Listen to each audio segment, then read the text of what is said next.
they used a race of people to make money. Yes.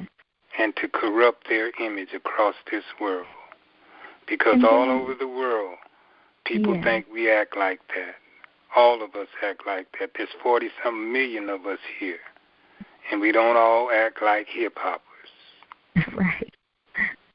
And then, Baba, when you talk about how important the instruments are, if we deal with African culture, we know that a lot of the instruments were formulated based off of our bodies and the sounds that our natural bodies make. We know that the drum is the heartbeat. We know that, a lot of these instruments, when we hear people who are from Africa, they can create an entire band with just their mouths or just their bodies alone, and it sounds exactly like the instrument. However, when we deal with the technology in the studios, like the drum machines, it don't give you the same sound or effect that the body or the actual drum would give you. No, it doesn't. But and also to add to that is when they first banned the drum, they banned it because it caused us to act in certain ways. Mm-hmm. It was a way of us communicating that other people didn't quite understand. Yeah. And that's why they had drum they call war beats. Mm-hmm. Like my friend Don Cherry played the duzunguni. The duzunguni is an instrument from Mali that it's a warrior's instrument. Mm. Because the drum, it can raise your heartbeat. It can send you into a frenzy. If you watch some Africa, go to a drum circle and just watch African Americans. There's some sisters that just can't be still. Yes. They just start dancing. I don't care where they're at. Mm-hmm. And some brothers, but I noticed it really worked on sisters, more so than brothers. Mm-hmm. But the drum is a form of control. Yeah. And that drum machine is a scientific form of beat control that we know very little about. When I used to go to the studio, it was such a wonderful experience because you would have all these musicians, some over in the corner practicing, some trying to put the beats or the music together, etc. It was an exciting, wonderful environment. Mm-hmm. Now when you go to a studio, there's nothing there but a microphone, a drum machine, a technician, and you. Mm-hmm. Yeah. And, the interesting thing that, we always have to come back to is how economics always plays a part in these changes. And we see how corporate America benefits tremendously from the changes that are being implemented, like you said before, with all of the hip-hop artists selling our children these different things, the items, the articles of clothing and the headphones and hats and things like that. We know that, there is a science behind it. There's a reason why this is being implemented. And with black youth being the most influential in America, we see how as our children change and grow, the rest of the world changes and grows with our children. That's right. It's a clone culture of economic consumption. And people, they say that we're going to be controlled from outer space in the future. Well, you're being controlled from outer space right now, and it's called satellites. Mm-hmm. And they were able to take this culture through satellites, through the media, and spread it all over the world. You see brothers in Africa acting just like us. You see Europeans acting just like us, doing our movements, trying to rap in our style, etc. And we can't ignore how now before there was the pager that we had that created a particular culture that we wore on our hips. Then now we have the cell phone. Mm-hmm. And every time a new artist gets a new cell phone, the youth decides that they need a new cell phone that is newer than the model that they just bought yesterday. And that goes into the consumption of the economics of our culture as well. They keep our poor youth buying. It costs a lot of money to be hip-hop. If you wanted to be correct, I don't know how it is now, but at the beginning you had to have a gold chain.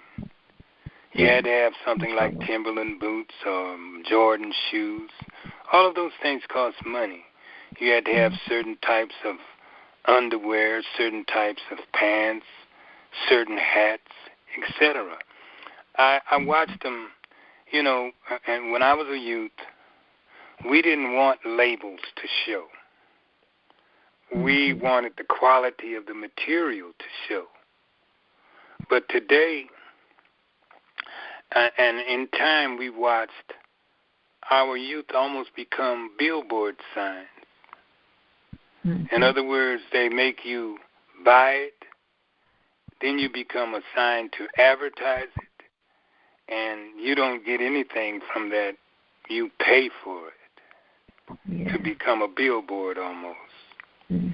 And that's where capitalism, takes a front seat to brilliance, because the capitalizing off of someone else's misfortune. Usually, it's the insecurities that these youth are dealing with that forces them to want these items, and further allows them to capitalize off of the misfortunes of our youth. That's right. That's absolutely right. Yeah. Our gullible youth. Our gullible youth, yes. Yes, and sometimes it's the gullible parents that are implementing this into the youth, who probably don't even care sometimes. Well, Socks, I think we were all duped. Because at first I thought that hip-hop was going to be a wonderful thing, an area of expression for those with no area of expression. We were speaking from the ghetto when we didn't have no voice. That's how we started this art form called rap. In Watts, after the Watts riots, we realized we didn't have no area of expression. So that's why the poets began to come out and do this art form called rap. They talk about hip-hop before they do rap, but rap had a baby called hip-hop, not hip-hop had a baby called rap. Yes. Yes, and hip-hop was the rebellious baby of rap, huh? Yes. Yes. But who did this? All I can say is corporate America. I can't give you any names, but I know all by design. It's all by design. And it took me years to kind of really see this. Yeah. I remember when it started to get popular, it started to grow many, many years ago. And I had been taken to a meeting by a rapper. And in this meeting, when I went there, it was not another African American there except me and this rapper. And I sat in the audience. They were introducing me as one of the founders of hip-hop. And I sat in the audience. I wondered who all these people was. A room of maybe 150 people, not one African American except me and this rapper. And I began to listen. I wanted to know who these people were that I was sitting amongst. And I found out that they were agents, managers, producers, accountants, etc. And they were saying things like this. They say this is the new thing, and we need to all get hip to it and get involved in it, because it's going to be a lot of money in this.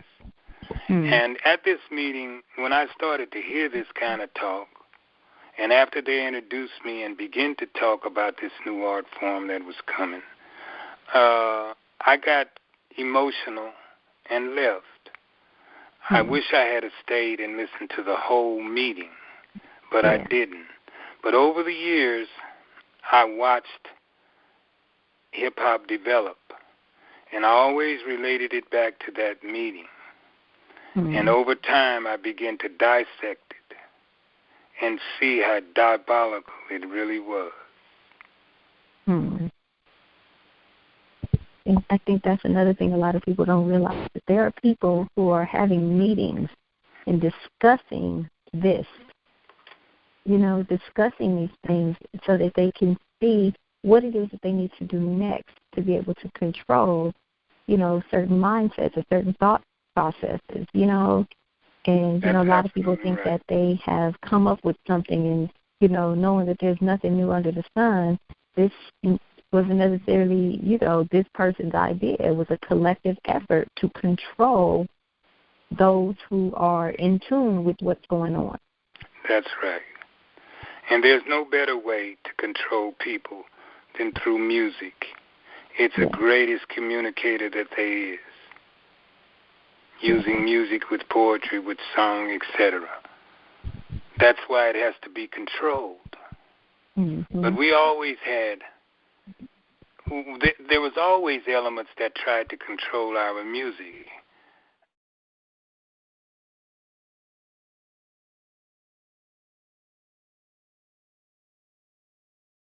Effective as when he called you, and you were able to break down this whole identity of hip-hop to him to where he can see where we were coming from. Yes, Tupac tried to do the same thing. He tried to straddle the fence, and he wanted to elevate the downtrodden, and he pushed something that I wish he hadn't, and that was the thug thing that he had on his stomach and different stuff like that. I don't think he meant for it to have the negative effect that it did, and that it pushed this kind of way of life. I don't think he intended to do that. But as I said, it seems as if we were all duped by corporate America, or under control by corporate America. Yes. You talked earlier about how the how whole idea of rap started, or with you all using American Black and White World started from the album in 1969, and here we are in 2016. And being that you've been around from the beginning, you can see how all of the changes were made. Is there any one thing that you can point out that you would say would be the harshest, most negatively affect on our society? The content, the cursing, the pushing of things.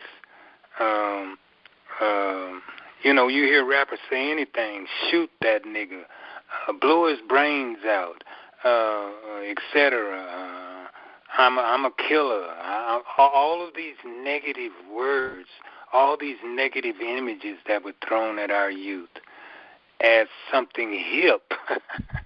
But it really wasn't hip.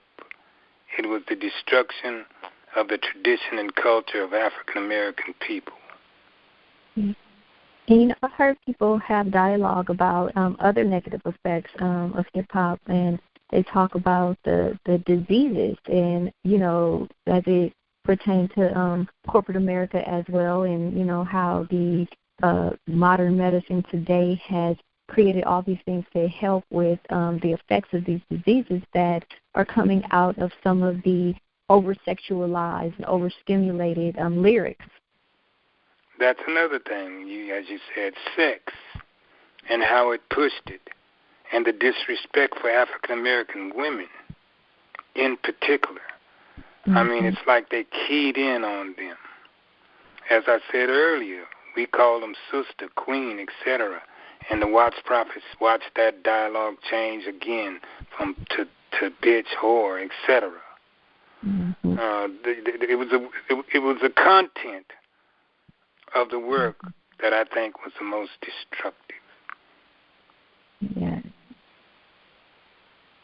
And, I worked in the music industry in the late 90s, early 2000s, and that's when I saw the culture of homosexuality become very popular in the hip-hop culture. and a lot of it was still considered to be low key, but there were, a lot of deceit happening in this industry, and it goes back to being able to keep this loud enough to be able to make money off of it, but quiet enough to where we don't know the source. That's right, and you can see it now how it's being used for the feminization of African Americans. It's like Dave Chappelle said when he came to his dressing room, he found a dress in there and a script that fit the dress. Who put that dress in his dressing room? Why do they want him to wear a dress? Why are they asking many of the rappers? I was looking on the web and I see many of them come out in a dress. It's like you say, rap now is hip-hop or whatever you call it is being used for the feminization of black men and women. Yeah. And it's very clear, but subtle at the same time. Yeah, and there came the metrosexual aspect of hip-hop. You started to notice that a lot of the hip-hop artists started to dress in a very androgynous way. That's right. And then our children, started to wear these skinny jeans. But how do you wear skinny jeans and sag at the same time? Yes. It's very interesting, the messages that were being sent. Well, it's all in the clothing that's being sold to them and pushed to them. It's by design. I remember when all pants had pockets in the back. And I remember when they took those pockets out. I remember when the gays began to invade the gangs. I was working with Raymond Washington, the founder of the Crips, and Tookie, and all of them. And I watched them. And it wasn't them, but over time, it began to change. And as the artists begin to have something to sell you, because every hip-hop artist that's of any note has something to sell you. And these were the designs that they were selling us. Yes.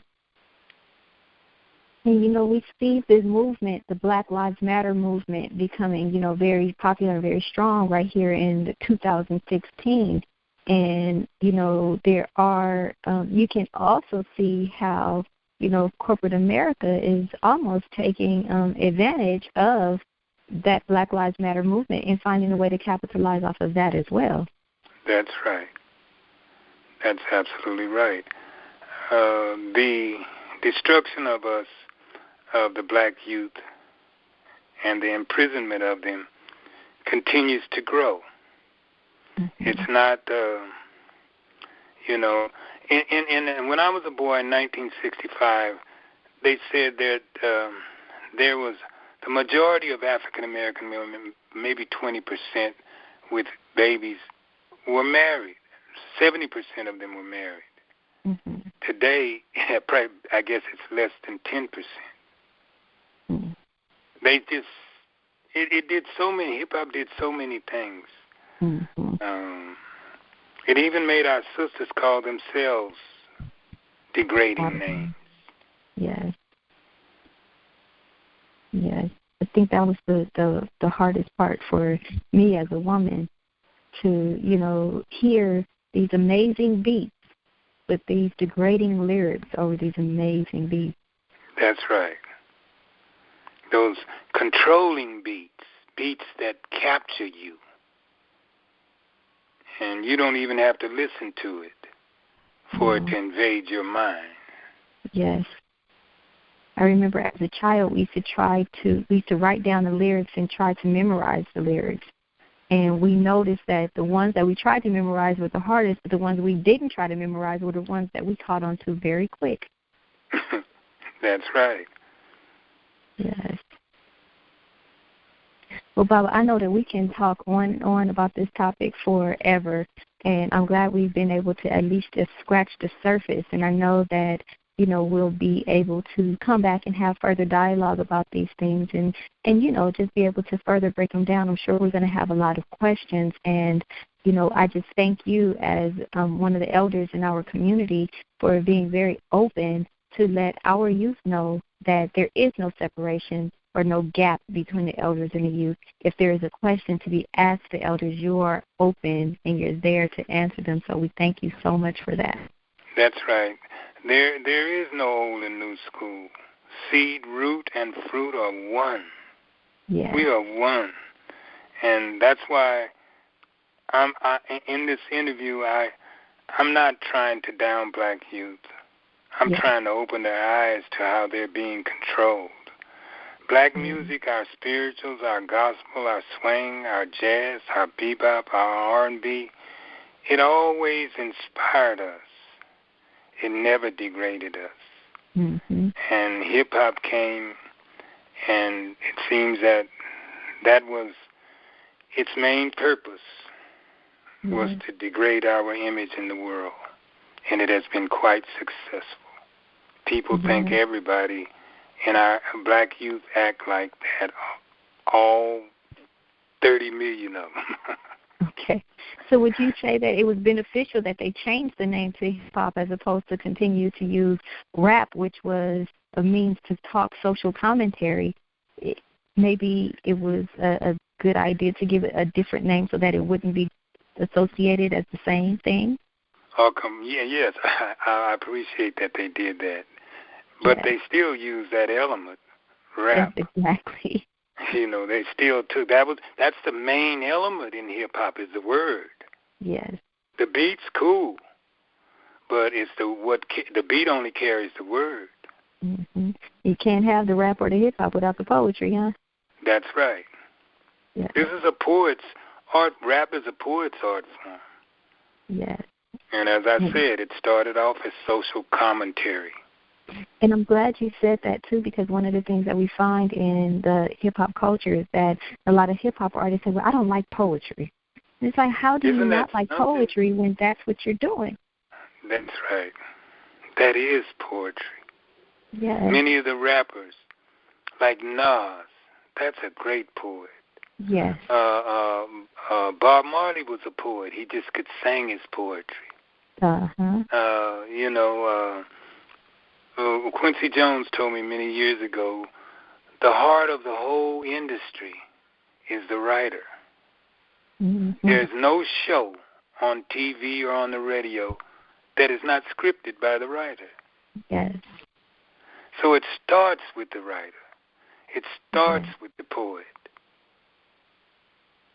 When we deal with a lot of the people in the industry who have gone broke, a lot of them were not writing their own music.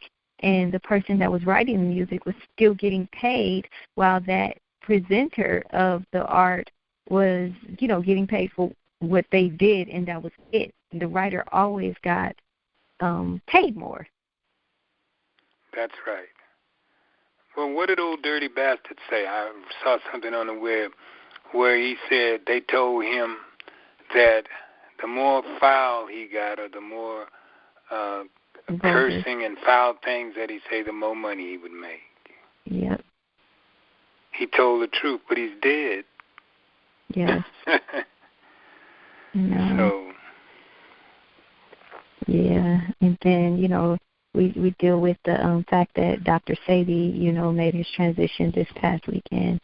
And, that's a tough one for us in this community, Yes, that's why I want to come out and start talking about this, because we're all getting old now. And they say when an elder dies, like Dr. Sabi, that's the loss of a whole library. Yes. So I hope the youth listen to us and investigate this for themselves. Don't just take our word for it. Absolutely. But as I said, the Watts Prophets has been here before there was hip-hop, and we watched the development of hip-hop. Yes. I couldn't have said it better. And we're a part of it, not just watch it, we were a part of it. Exactly. You were a part of it. And that's what we find in a lot of this hip-hop music, that these people were not even a part of what it is that they're talking about. That's right. they haven't experienced any of it. They just heard about it, or they're doing what they know that would get them to a particular level in the industry, as opposed to doing what they really feel, strongly about in their heart. Studio gangsters. That's what I call them, studio gangsters. Studio gangsters. It's like what they're doing today with conscious rap, as they call it, or conscious hip-hop. Mm-hmm. They're making consciousness a genre, like blues, like jazz, like etc. Mm-hmm. Conscious rap is going to be a genre. In other words, they're minimizing consciousness. Yes. And consciousness merely means to be awake. That's all. Just to be awake. Yeah, then you see that culture. So there will be a category now in the record industry, corporate America, called conscious rap. Yeah. Yes. And I guess you Which then, in other words, it becomes something I got to write this conscious. This is where the money's at. Uh-huh. Yep. It used to be, the more curse words you say, the cold-blooded you was, the more gang-banging you was pushing, that was in. Well, now you got great artists like Kendrick Lamar, who is coming out conscious, and they're going to make that a category. Yeah, it's almost like in corporate America where you have to, fill a particular gap. You have to have a particular amount of each nationality or each race inside of the business in order to not be considered racist. So some people are not being hired off of their qualifications. They're being hired to fill a quota. And the same thing with this. These pieces are being written to fill a quota, what is missing on the radio or, what's missing in the industry. Mm-hmm. Which always takes us back to the economic structure in corporate America. and I can't tell you all of the rippling effects that it had in this country. Yeah. This affected the whole country. It affected African Americans worse than it did anyone. But it also affected their children too. Yes, and it affected religion tremendously as well. That's right. There's no children in our churches now. Wow. Very few.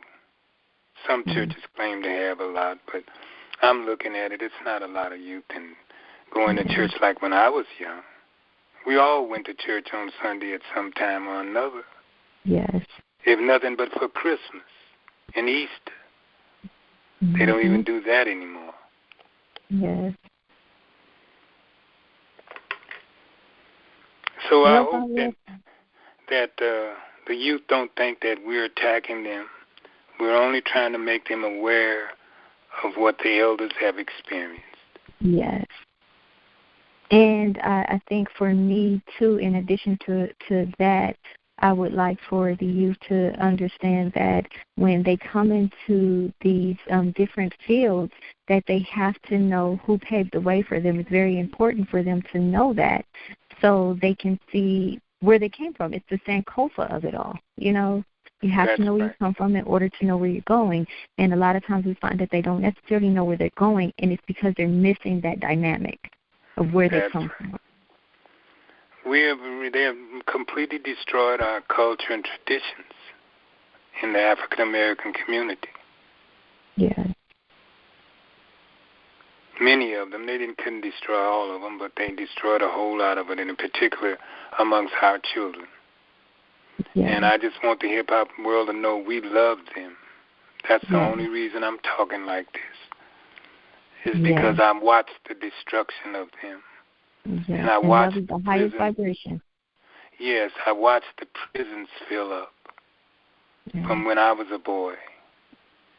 And we've watched them do studies on third graders to see how many prisons they need in the next 10 years. We watched that happen. And, when we talk about this prison industrial complex, this is big business. Yes. And big business always has a plan on how they're going to get customers. Absolutely. Absolutely. It used to be called correctional facilities. Now they're just jails and prisons. That's right. And there's no rehabilitation being done at all. Nope. It's the continued cultivation of criminal acts. Mm-hmm. Prison becomes a learning ground. I remember we talked about that many years ago. Juvenile hall is like grammar school, or what do they call it? We called it grammar school. And then junior high school is, you would go to some place like Tracy or YTS, and then you graduated to the University of San Quentin, Folsom, etc. That was a university of crime. Yes. Let's see, it gets deep. It's very deep, isn't it? Deep. And the thing is, what are we going to do about it? What exactly? What is the solution? And I think one of the solutions, too, is to attack it from an artistic perspective. You know, if we know this, then now we can do something about it. We can do something with the information that we know. I think a lot of effects have been rippled because of what we don't know or what we haven't, what we don't have access to. Because a lot of the information that you share with us, we have to do in-depth research to find out its effects. It's not just written out there for us, Yes. Many, many years ago when hip-hop first started, we used to hear that the industry had hired psychiatrists to oversee this industry. Yes. And we never could prove it, but we were in the industry, and, you hear little things. Mm-hmm. And I remember hearing that many, many years ago. And youth, if you investigate it, you'll probably find out how they did that and why they did that. Yes. Yes. And then, too, one of my positions when I worked in the music industry was to take the upcoming album to all of the nightclubs, have the DJ play it, and to document the response of the audience. If they got out on the floor and danced, if the floor got clear, just to kind of let them know how it's happening. So that's also dealing with the psychology of it. That's right. That's right. So basically, instead of paying the psychologist all that money, they paid us chump change to go and do the same job. Well, it's like a professor sending his students out to gather information. Yeah, the intern. Yes, the intern. That's the word. Yes. And bring it back to the professor, and he does all the conclusions of what, and whatever he's going to do with that information. Yes, yes. Well, Baba, I know that our recording is an hour, and we've been talking for a little over an hour, so I'm not sure if it's going to pick up all of this. So I think that maybe we should, cut it short here and then come back again and revisit, because I'm sure when we revisit, we'll have quite a few questions that we could answer and address and go a little bit more in-depth into certain things. So, again, I wanted to tell you thank you for all your insight. Thank you for all that you offer. Thank you guys for listening. Absolutely, and we will reconvene sooner than later. Okay, love y'all. Love you too.